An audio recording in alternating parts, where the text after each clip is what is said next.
The rise of drug cartels in South America has been devastating for both local communities and the wider continent. These cartels are responsible for murders, human trafficking, gang wars, and drug smuggling, among many other crimes. The South American drug trade can trace its roots back to the 1960s and early 1970s, following a US crackdown on Mexican drug trafficking, which opened the market up to South American suppliers. This occurred in a time known as the swinging 60s, where younger generations started to break free from social norms, experimenting with new and more liberal lifestyles. This, in turn, led to the creation of the South American drug supply's favorite customer, the hippie. In this time period, demand for marijuana and cocaine increased substantially in the United States. Colombia soon took control of the supply of these drugs, most notably cocaine.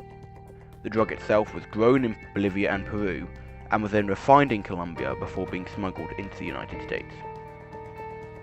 The drug cartels we know today, however, did not truly emerge until the 1970s, the first of which being the Medellin cartel in Colombia. This cartel would later gain international attention in the 1980s, following its ruthless and violent tactics, including bombings and assassinations of government officials.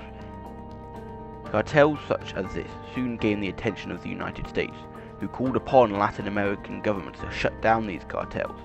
However, these governments did little to act upon these demands, insisting instead that the problem lay in the high demand for drugs from the United States itself.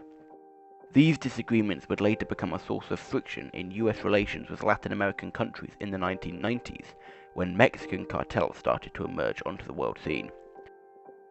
As of today, 4 of the 5 biggest drug cartels in the world are from Mexico, these being the Sinaloa, Gulf, Los Zetas, and Juarez cartels. In 2006, the Mexican government took the first steps to try and combat these cartels, and since then a violent and bloody war has raged between the government forces and the drug cartels. In this 13-year conflict, over 4,000 Mexican police and soldiers have been killed, compared to 12,500 cartel members. The Mexican government, it seems, is fighting an uphill battle, with many corrupt government officials making the process much harder than it should be. Out of the 121,000 cartel members who have been arrested, only 8,500 have been convicted. The effect of these cartels is mostly negative, bringing death and corruption to the countries they operate in.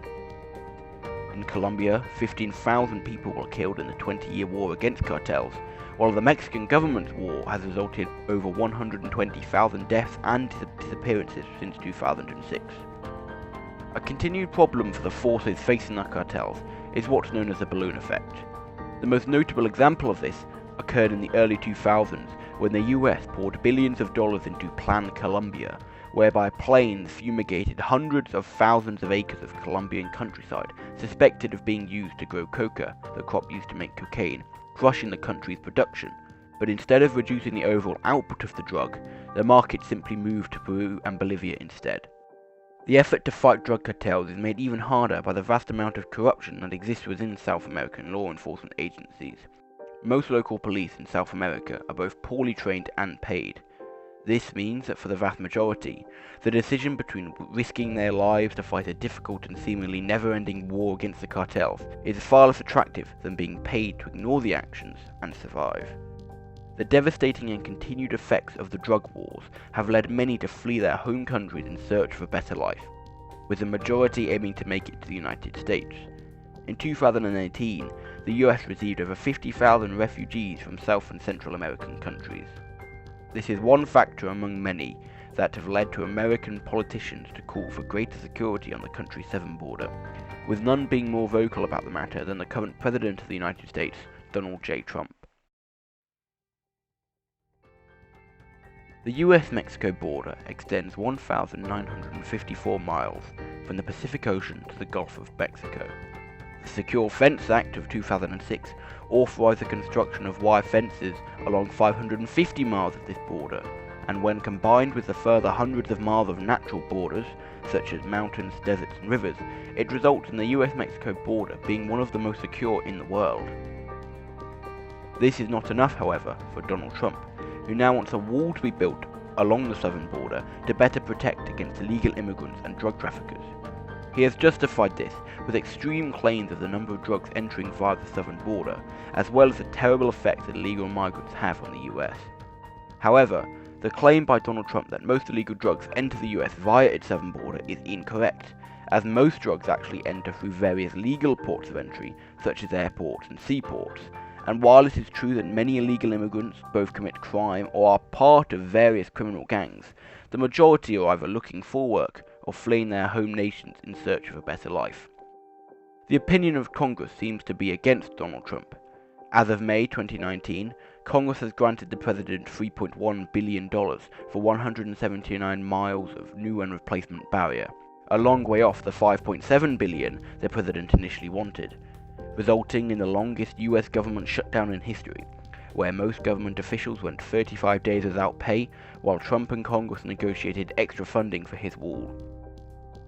The President has even gone so far as to call a national emergency to help secure funding, which some have claimed is in breach of presidential powers granted by the US Constitution.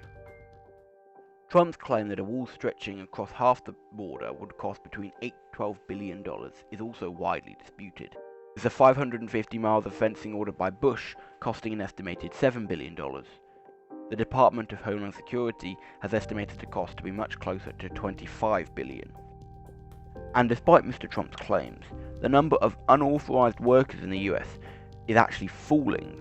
The figures in 2016 sat at roughly 3.3% of the US population, compared to 4% in 2007, while in the same time period, the number of unauthorized migrants fell by 13%.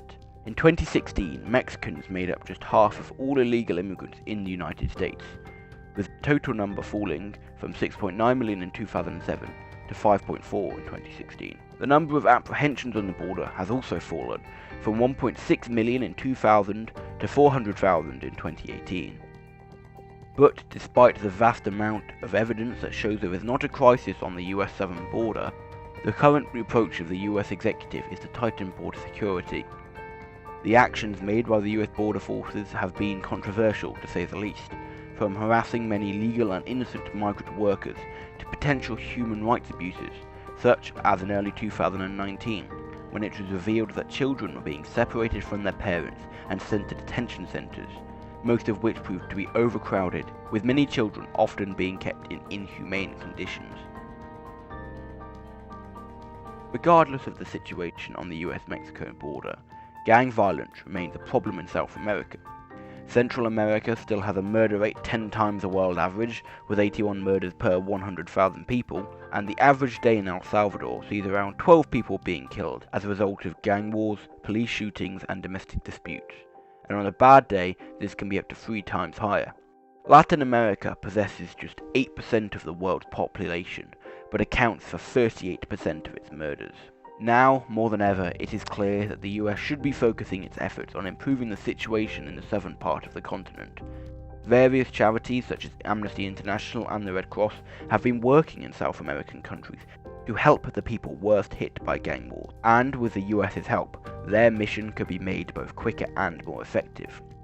It seems that a better solution to the US's border problem would actually be to help end the drug wars in South America, which would ultimately reduce the amount of drug smuggling in the US and would result in less refugees attempting to make it into the United States. Despite these points, and the evidence to prove that there is not an imminent or present crisis on its southern border, the US's most powerful politicians are still making a push for enhancing border security, despite the unintended consequences that may occur as a result.